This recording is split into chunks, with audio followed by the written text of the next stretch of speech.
जीवन में शांति चाहते हैं तो दूसरों की शिकायतें करने से बेहतर है खुद को बदल ले, क्योंकि पूरी दुनिया में कारपेट बिछाने से खुद के पैरों में चप्पल पहन लेना अधिक सरल है। अपने लक्ष्य के लिए जोशीले और जुनूनी बनिए। विश्वास रखिए, परिश्रम का फल सफलता ही है। समझनी है जिंदगी तो पीछे देखो, जीनी है जिंदगी तो आगे देखो। घायल तो यहाँ हर परिंदा है, मगर जो फिर से उड़ सका वही जिंदा है। जिंदगी का सफर मानो तो मौज है, वरना समस्या तो रोज है। एक दिन वर्षों का संघर्ष बहुत खूबसूरत तरीके से तुमसे टकराएगा। हर छोटा बदलाव बड़ी कामयाबी का हिस्सा होता है। जो रातों को कोशिशों में गवा देते हैं वही सपनों की चिंगारी को और हवा देते हैं। अकेले ही तय करने होते हैं कुछ सफर। जिंदगी के हर सफर में हम सफर नहीं मिला करते। जिंदगी जख्मों से भरी है, वक्त को मरहम बनाना सीख लो। हारना तो है ही मौत के सामने, पहले जिंदगी से जीना सीख लो। श्री कृष्ण कहते हैं, कठिन परिस्थितियों में संघर्ष करने पर एक बहुमूल्य संपत्ति विकसित होती है, जिसका नाम है आत्मबल। शिक्षा अगर बर्ताव में ना दिखे तो डिग्री एक कागज का टुकड़ा है। शानदार रिश्ते चाहिए तो उन्हें गहराई से निभाइए। लाजवाब मोती कभी किनारों पर नहीं मिलते। ठुकरा दिया जिन्होंने मुझे मेरा वक्त देखकर। कसम खाता हूँ ऐसा वक्त लाऊंगा कि मिलना पड़ेगा मुझसे वक्त लेकर। सीढ़ियों की जरूरत उन्हें है जिन्हें छत तक जाना है। मेरी मंजिल तो आसमान है, रास्ता भी खुद ही बनाना है। धैर्य रखना, कभी निराश मत होना। जिसने तुमको बनाया है वो इस ब्रह्मांड का सबसे बड़ा लेखक है। जीवन की अधिकांश गलतियां जल्दीबाजी में लिए गए फैसलों के कारण होती है। सोचें, विश्लेषण करें और फिर उस पर काम करें। हर किसी पर भरोसा करना मतलब धुएं के बादल से बरसात मांगने जैसा है। अक्सर अकेलेपन से वही गुजरता है जो जिंदगी में सही फैसलों को चुनता है। भाग्य से जितना अधिक उम्मीद करेंगे वह उतना ही निराश करेगा। कर्म में विश्वास रखो, आपको अपनी अपेक्षाओं से सदैव अधिक मिलेगा। जो अपनी गलतियों से सीखता है और दूसरे तरीके अपनाता है वह सफल होता है। ज्यादा बात करने वाले कुछ नहीं कर पाते और कुछ कर दिखाने वाले ज्यादा बात करने में यकीन नहीं रखते। राह संघर्ष की जो चलता है वही संसार को बदलता है। जिसने रात से जंग जीती सूर्य बनकर वही निकलता है। मिली है अगर जिंदगी तो मिसाल बनकर दिखाइए, वरना इतिहास के पन्ने आजकल रिश्वत देकर भी छपते हैं। जीत निश्चित हो तो कायर भी लड़ सकते हैं। बहादुर तो वो कहलाते हैं जहां हार निश्चित हो फिर भी मैदान नहीं छोड़ते। नाकामयाब लोग दुनिया के डर से अपने फैसले बदल लेते हैं और कामयाब लोग अपने फैसले से ही दुनिया बदल देते हैं। डूब कर मेहनत करो अपने आज पर, कल जब उभरोगे तो सबसे अलग ही निखरोगे। जिनके ऊपर जिम्मेदारियों का बोझ होता है उनके पास रूठने और टूटने का वक्त नहीं होता। एक समर्थ व्यक्ति के पीछे कई समर्थ साथी भी होते हैं। अकेला कोई कुछ नहीं होता। कहते हैं काला रंग अशुभ होता है, पर स्कूल का वो ब्लैक बोर्ड लोगों की जिंदगी बदल देता है। बेहतर से बेहतर की तलाश करो, मिल जाए नदी तो समंदर की तलाश करो। टूट जाते हैं शीशे पत्थरों के चोट से, टूट जाए पत्थर ऐसे शीशे की तलाश करो। अंधेरे से मत डरो, सितारे अंधेरे में ही चमकते हैं। जिंदगी एक खूबसूरत जंग है, हमेशा जारी रखिए। एक ऐसा लक्ष्य निर्धारित कीजिए जो आपको सुबह बिस्तर से उठने पर मजबूर कर दे। किसी के पैरों में गिरकर प्रतिष्ठा पाने के बदले अपने पैरों पर चलकर कुछ बनने की ठान लो। जिस व्यक्ति ने कभी गलती नहीं की उसने कभी कुछ नया करने की कोशिश नहीं की। मुश्किल कोई आ जाए तो डरने से क्या होगा, जीने की तरकीब निकालो, मर जाने से क्या होगा। श्री कृष्ण कहते हैं, एक सपने के टूटकर चकनाचूर हो जाने के बाद दूसरा सपना देखने के हौसले को ही जिंदगी कहते हैं। कोशिश हमेशा परिणाम मिलने तक करें, क्योंकि दुनिया सिर्फ परिणामों को सलाम करती है, कोशिशों को नहीं। जब मेहनत करने के बाद भी सपने पूरे नहीं होते तो रास्ते बदलिए, सिद्धांत नहीं। क्योंकि पेड़ भी हमेशा पत्ते बदलता है, जड़ नहीं। दूसरों से अपेक्षा रखने के बजाय उनकी तारीफ करना सीखिए। आपके लिए दुनिया ही बदल जाएगी। आप जैसे विचार करेंगे वैसे हो जाएंगे। अगर अपने आप को निर्बल मानेंगे तो आप निर्बल बन जाएंगे। जो आप अपने आप को समर्थ मानेंगे तो आप समर्थ बन जाएंगे।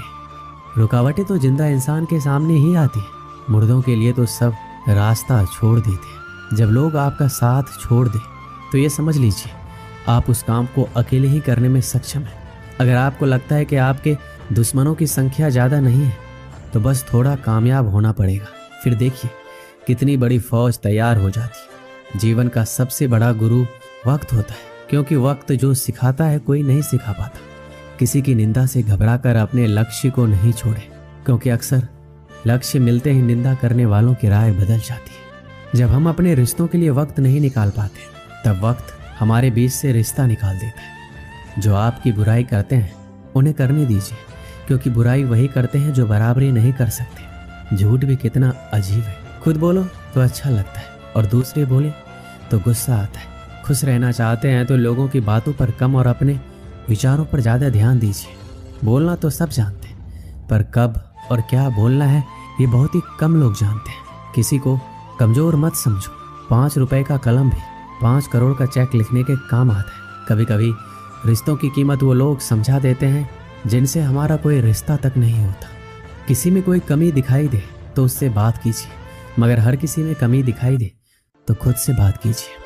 हवा में सुनी हुई बातों पर यकीन मत कीजिए, क्योंकि कच्चे लोग अक्सर अच्छे दोस्त खो देते हैं। जब दर्द और कड़वी बोली दोनों मीठी लगने लगे तब समझ लीजिए कि जीना आ गया है। अपना दर्द सबको मत बताइए, क्योंकि सबके घर मरहम नहीं होता, मगर नमक हर एक के घर होता है। हारता वह है जो हिम्मत गवा बैठता है। वक्त गूंगा नहीं, बस मौन है। वो आने पर बता देता है कि किसका कौन है। बहुत कमियां निकालते हैं हम दूसरों में अक्सर। आओ एक मुलाकात जरा आईने से भी कर ले। किसी को लात मारने से पहले हम खुद कहाँ खड़े हैं इसका पता होना जरूरी है।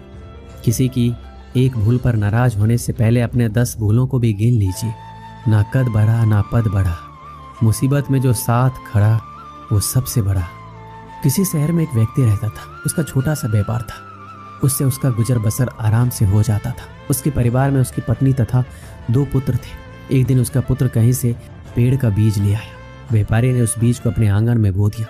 कुछ ही दिनों में उस बीज से एक छोटा सा पौधा बाहर आ गया। व्यापारी यह देखकर प्रसन्न हुआ। वो बड़े यत्न के साथ उस पौधे की सेवा करने लगा और वो उसका पुत्र रात दिन पौधे में खाद पानी देते रहते। 1-2 साल बाद ही वो पौधा एक खूबसूरत पेड़ के रूप में विकसित हो गया। इस पेड़ पर बड़े ही सुंदर फल लगे। धीरे धीरे फल पक गए। ये लाल रंग के फल बहुत ही सुंदर थे। एक दिन पेड़ में से एक फल पक कर नीचे गिरा। व्यापारी के कुत्ते ने जब इस फल को देखा तो बड़े ही मजे से उसे खाने लगा, किंतु जैसे उसने खाना प्रारंभ किया वैसे ही कुत्ता गिर पड़ा तथा प्रलोक सिधार गया। व्यापारी ने जब मरा हुआ कुत्ता देखा तो उसने फल की ओर ध्यान नहीं दिया। उसने सोचा कोई बात जरूर होगा जिससे ये कुत्ता मर गया। अगले दिन पेड़ में से एक और फल पक कर नीचे गिर गया। व्यापारी के लड़के ने जब फल देखा तो उसका भी मन फल को देखकर ललचा गया। उसने फल को काटकर उसका एक टुकड़ा मुंह में रख लिया। जैसे ही उसने ऐसा किया वैसे ही उसकी मृत्यु हो गई। अब तो व्यापारी के घर में चीख पुकार मच गई। लड़के के मुंह में फल का टुकड़ा रह गया था, जिसे देखते ही व्यापारी समझ गया कि उसका लड़का विषैला फल खाने से मरा है। व्यापारी ये देखकर हक्का बक्का रह गया। उसने स्वयं फल का बीज लगाकर अपने पैरों पर ही कुल्हाड़ी मारी थी। ये विषैला पेड़ उसके बेटे की जान ले गया था। उसे बड़ा क्रोध आया। उसने पेड़ के सारे फल तोड़ डाले। कुछ ही दिनों के बाद पेड़ में फिर फल निकल आए। इस बार पहले से भी बड़ा और सुंदर थे। व्यापारी देखकर क्रोध से आग बबूला हो उठा। उसने अपने दूसरे पुत्र को पेड़ के पास से हटा दिया और स्वयं कुल्हाड़ी लेकर उस पेड़ की सारी डालियां काट डाली और उसने चैन की सांस ली। कुछ दिन तो सब कुछ ठीक ठाक चलता रहा, लेकिन एक दिन व्यापारी ने देखा कि पेड़ में शाखाएं फूट पड़ी है और इस बार पेड़ और भी अधिक लहलहा कर निकला है। कुछ दिन बाद वह पेड़ फलों से लद गया। यह देखकर व्यापारी सिर पकड़कर दरवाजे पर बैठ गया। वो सारा दिन दरवाजे पर बैठा रहता, जिससे कोई उसके घर पर विष भरे फल को ना खाए। घर वालों को उससे पहले ही उस पेड़ के पास ना भटकने की हिदायत दे रखी थी। इसी प्रकार कई दिन बीत गए। व्यापारी सारा दिन पेड़ के पास ही जमा रहता। एक दिन एक संत वहां से गुजरे। उन्होंने द्वार पर आकर आवाज लगाई। व्यापारी द्वार पर आया और संत को आदर के साथ लाया। व्यापारी को उदास देख संत ने इसका कारण जानना चाहा। व्यापारी ने रोते हुए सारा वृतांत कह सुनाया। संत ने सारी बात ध्यान से सुनी, फिर बोले, तुम बहुत भोले हो। तुमने पेड़ के फल तोड़े, उसकी शाखाएं काटी, किंतु पेड़ की जड़ को ऐसे ही रहने दिया। हम जब तक बुराई को जड़ से समाप्त नहीं कर वह नहीं मिटती। ऊपरी कांट छांट से उससे छुटकारा नहीं पाया जा सकता। व्यापारी की समझ में ये बात आ गई। उसने तुरंत ही पेड़ को जड़ से उखाड़कर नदी में बहा दिया। अब व्यापारी के दुखों का अंत हो गया था। इस कहानी से हमें क्या सीख मिलती है? बुराई को समाप्त करने के लिए उसकी जड़ अर्थात उसके कारण को समाप्त करना चाहिए। जिस प्रकार विसेला वृक्ष लगाकर व्यापारी ने अपने पुत्र की जान गंवाई, तो व्यापारी ने जाना कि उसने अपने ही पैरों पर कुल्हाड़ी मारी है।